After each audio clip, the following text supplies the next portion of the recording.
বেশিরভাগ মানুষই চান নিজের ঘরকে সাজিয়ে গুছিয়ে রাখতে। সেক্ষেত্রে গৃহসজ্জার জন্য অপরিহার্য আসবাব বা ফার্নিচার। বিপুল চাহিদার প্রেক্ষিতে বিশ্বজুড়েই গড়ে উঠেছে ফার্নিচারের বিশাল বাজার।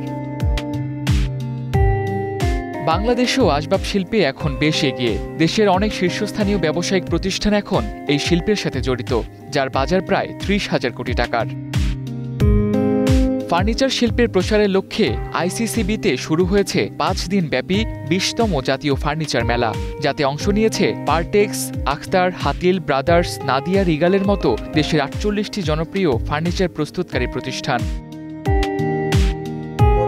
মঙ্গলবার মেলার উদ্বোধনী অনুষ্ঠানে বক্তারা দেশের ফার্নিচার শিল্পের প্রসারে উদ্যোক্তাদের আরও উদ্ভাবনী হওয়ার পরামর্শ দেন। নান্দনিক বৈশিষ্ট্যের সীমাবদ্ধতা আমি মনে করি প্রচুর। আমরা যদি চীন বা ভিয়েতনামের উদাহরণ লক্ষ্য করি, আমরা দেখতে পারবো যে আমরা বাংলাদেশে একটা ল্যাকার ফার্নিচারের যুগ বহু যুগ ধরে চলছে, এটা শেষ হচ্ছে না।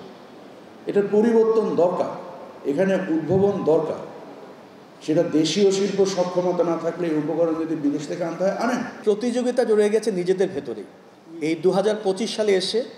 তাই আমাদের উদ্যোগ, আমাদের আহ্বান এই প্রতিযোগিতাকে নিয়ে যেতে হবে বিশ্বের বাজারে, এবং আমাদের পণ্যকে, আমাদের ফার্নিচার যেটা আমরা রপ্তানি করতে চাইব, তাতে কম্পিটিটিভ হিসেবে গড়ে তোলার জন্য আমাদের যেমন প্রোডাক্টিভিটি বাড়াতে হবে, সেই সাথে সাথে আমাদের ক্রিয়েটিভিটি, ডিজাইন এবং অবশ্যই প্রাইসের দিকেও নজর দিতে হবে। এই সময় ফার্নিচার শিল্পের কাঁচামাল আমদানিতে শুল্ক কমানোর দাবি জানান ব্যবসায়ীরা। বর্তমানে এ খাত শুধু একটি শক্তিশালী দেশীয় বাজারকেই সেবা দিচ্ছে না, বরং বৈদেশিক রপ্তানির ক্ষেত্রেও গুরুত্বপূর্ণ সম্ভাবনা তৈরি করেছে।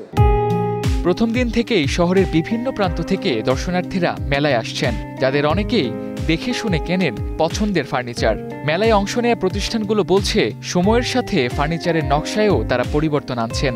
আগে এক ধরনের ফার্নিচার ডিজাইন হতো, ধরেন একটা লেগেসি ক্যারি করা হতো, ট্রেডিশনাল ফার্নিচার নিয়ে।